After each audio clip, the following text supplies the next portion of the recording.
ये है news reporter network. आप देख रहे हैं न्यूज रिपोर्टर लाइव, सोच आपकी, आवाज हमारी। नमस्कार, आप देख रहे हैं न्यूज रिपोर्टर नेटवर्क और मैं हूं आपके साथ रिया कुमारी।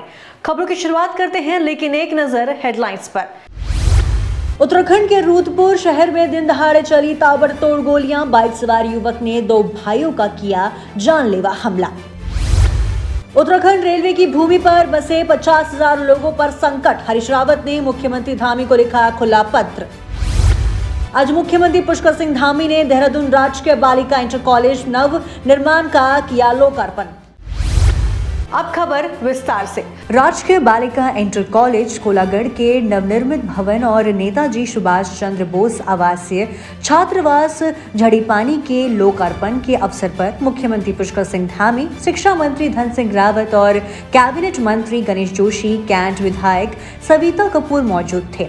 वहीं कार्यक्रम में बालिकाओं के द्वारा नृत्य प्रस्तुत किया गया। आपको बता दें कि संपर्क स्मार्ट शाला टीवी डिवाइस और स्पोकन इंग्लिश कार्यक्रम का भी शुभारंभ किया गया। बच्चों को इंग्लिश सिखाने के लिए स्पोकन इंग्लिश परियोजना के तहत छात्र छात्राओं को ट्रेनिंग दी जाएगी, ताकि इंग्लिश को लेकर बच्चों के मन में जिस प्रकार का भय है उसे समाप्त किया जाए। वहीं बतौर मुख्यमंत्री पुष्कर सिंह धामी ने कहा कि शिक्षा को और अधिक मजबूत करने के लिए संपर्क पाठशाला की कारगर साबित होगा। देखिए, मैं हमारे देश के यशस्वी प्रधानमंत्री मोदी जी का धन्यवाद करना चाहता हूं कि हम लोगों ने उत्तराखंड की तरफ से, हमने उत्तराखंड सरकार की तरफ से एक अनुरोध वहां किया था, प्रस्ताव दिया था कि राष्ट्रीय खाद्य सुरक्षा में मड़वा को भी शामिल किया जाए। तो मड़वा को 2022-23 के लिए सम्मिलित कर लिया गया है और इस वर्ष वैसे भी 2023 में भारत सरकार के अनुरोध पर पूरी दुनिया मिलेट वर्ष मनाने वाली है।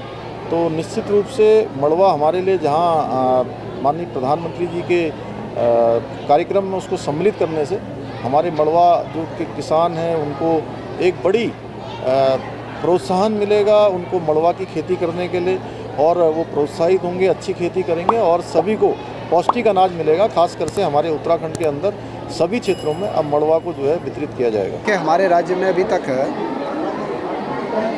11 स्थानों पे नेताजी सुभाष चंद्र बोस के नाम पे जो है वो छात्रावास बन गए हैं और उसमें अनाथ बच्चों के पढ़ाई की जाएगी, बेसहाय बच्चों की पढ़ाई की जाएगी, जिनके माँ बाप नहीं उनके बच्चों को वहाँ पे पढ़ाई की जाएगी। और ऐसे लगभग 1300 बच्चों को हम अभी निःशुल्क पढ़ा रहे हैं। राज्य के अगर किसी हिस्से में भी और भी ज़रूरत पड़ेगी तो भारत सरकार और राज्य सरकार मिलकर इन छात्रावासों को और चलाएगी।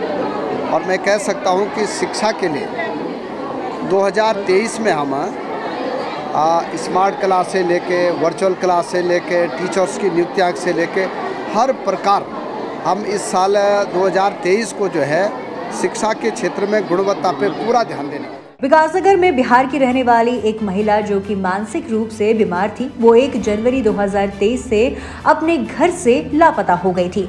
वहीं परिवार के लोगों ने उसकी खोजबीन की तो उसकी स्कूटी बावड़ी के पास से मिली। वहीं पुलिस क्षेत्र अधिकारी विकासनगर संदीप नेगी ने बताया कि महिला का नाम अनीशा राणा है और उसके पिता आर्मी में है।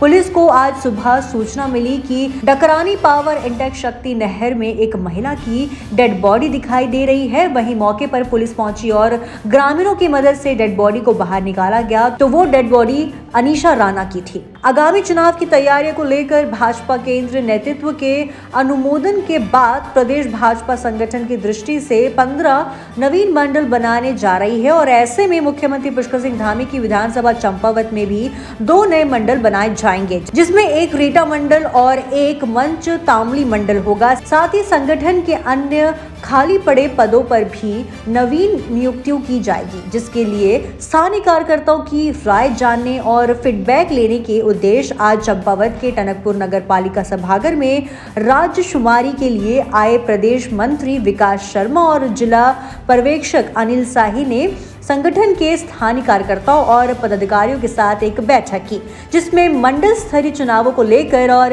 अन्य पदों पर नियुक्तियों को लेकर आपसी मंथन किया गया। हम लोगों ने आज जितने भी भारतीय जनता पार्टी के वरिष्ठ कार्यकर्ता हैं उन सबसे राय की है, राय मशवरा हुआ है और जो भी हमारे कार्यकर्ता नगर मंडल के दावेदार हैं उन्होंने भी अपनी दावेदारी की है। हमारे यहाँ बड़ा लोकतांत्रिक व्यवस्था है, कोई चुनाव नहीं होता है, कोई वोट नहीं होता, एक आम सहमति के नाम से तो जो भी सबके लिए सहमति बनेगी तो संगठन इसमें हमारे प्रांतीय नेतृत्व को ये सूची चली जाएगी जो दावेदार है, और प्रांतीय नेतृत्व इसमें तय करेगा कि यहाँ कौन अगला मंडल अध्यक्ष बनेगा, और उसी के नेतृत्व में हम लोग सब फिर लग जाएंगे और आने वाले निकाय चुनाव में हम लोग उसके बाद पंचायत चुनाव है, फिर लोकसभा चुनाव है, उन सारे चुनावों में मजबूती से भारतीय जनता पार्टी को जिताएंगे। कैबिनेट मंत्री डॉक्टर प्रेमचंद अग्रवाल ने नोटबंदी के फैसले को सही ठहराने वाले सुप्रीम कोर्ट के फैसले का स्वागत किया। मंत्री डॉक्टर अग्रवाल ने कहा कि सुप्रीम कोर्ट ने मोदी सरकार के 2016 में नोटबंदी के फैसले को सही माना है। उन्होंने कहा कि नोटबंदी के फैसले को आर्थिक के आधार पर लिया गया है। उन्होंने कहा कि नोटबंदी के फैसले के बाद देश के कई राज्यों में चुनाव हुए हैं, जिस पर भारतीय जनता पार्टी की सरकार पूर्ण बहुमत के साथ बनी।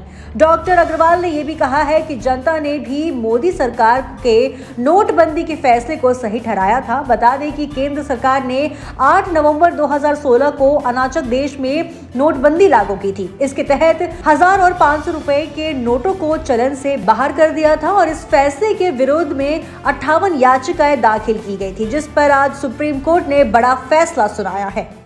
देखिए, जिस प्रकार से सुप्रीम कोर्ट का आज सुप्रीम फैसला आया है, मैं उसके लिए बहुत अभिनंदन कर रहा हूँ, स्वागत कर रहा हूँ। नोटबंदी के खिलाफ जिन लोगों ने याचिका लगाई थी उसको खारिज किया सुप्रीम कोर्ट ने, और ये वास्तव में माननीय मोदी जी जो हमारे देश के बहुत ही यशस्वी प्रधानमंत्री हैं और जिनके नेतृत्व में देश भी आगे बढ़ रहा है, सरकार भी जनहित में फैसले ले रही है, और जिस प्रकार से नोटबंदी का जब फैसला लिया गया था उसमें चाहे आतंकवाद के खिलाफ चोट की बात हो, चाहे ब्लैक मनी को बाहर करने की बात हो, यानी कि अर्थव्यवस्था को ठीक करने के लिए और सुरक्षा व्यवस्था को ठीक करने के लिए जो निर्णय माननीय मोदी जी ने लिया था उसको सुप्रीम कोर्ट ने भी आज ठीक ठहराया है। और आप देखिए, मैंने एक पहले भी कहा था कि जनता की अदालत में भी सुप्रीम कोर्ट के साथ साथ पहले निर्णय दिया कि जब जनता की अदालत में अनेकों चुनाव हुए और नोटबंदी के बाद और सारे फैसले भारतीय जनता पार्टी के माननीय मोदी जी के नेतृत्व में लोगों ने दिए, यानी कि सरकारें हमारी बनी, तो इसका मतलब साफ है कि सरकार जनता ने भी फैसला नोटबंदी के पक्ष में दिया और आज सुप्रीम कोर्ट ने भी नोटबंदी के पक्ष में फैसला दिया। मैं इसका स्वागत कर रहा हूँ।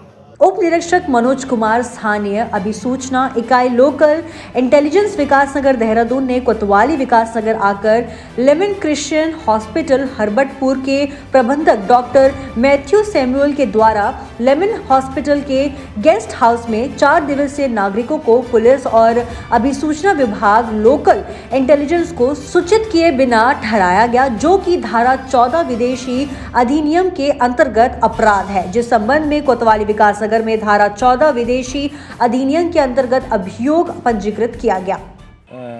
ये एसआई जो है मनोज कुमार LIU में लोकल इंटेलिजेंस यूनिट में, इनके द्वारा एक अभियोग पंजीकृत कराया गया है जी कि इन्होंने जो है इनके यहाँ विदेशी नागरिक ठहरे थे जी, जिसकी सूचना इन्होंने LIO को नहीं दी गई जी, और यह नियम के विरुद्ध है जी। अतः इनके विरुद्ध जो है 14 विदेशी अधिनियम के अंतर्गत अभियोग पंजीकृत किया गया लेमन अस्पताल के प्रबंधक के।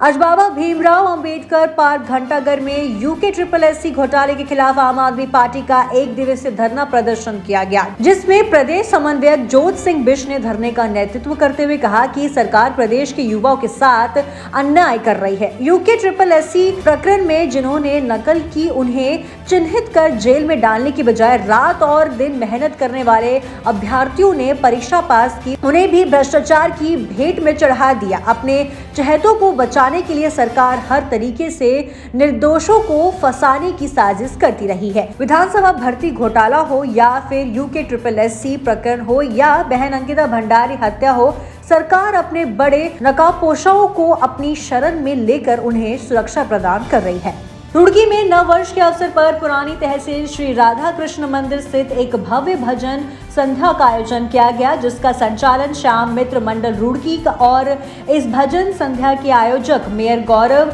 गोयल रहे, जिसमें बाबा का भव्य दरबार सजाया गया, जिसका श्रृंगार कोलकाता के फूलों के द्वारा किया गया। श्रृंगार सहारनपुर से सुनील गोयल, वंश गोयल सहित पूरी टीम के द्वारा किया गया। 56 भोग का प्रसाद और फूलों की होली विशेष आकर्षण का केंद्र रहा।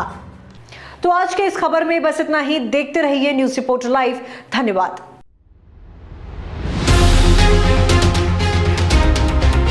ये हैं न्यूज रिपोर्टर नेटवर्क। आप देख रहे हैं न्यूज रिपोर्टर लाइव।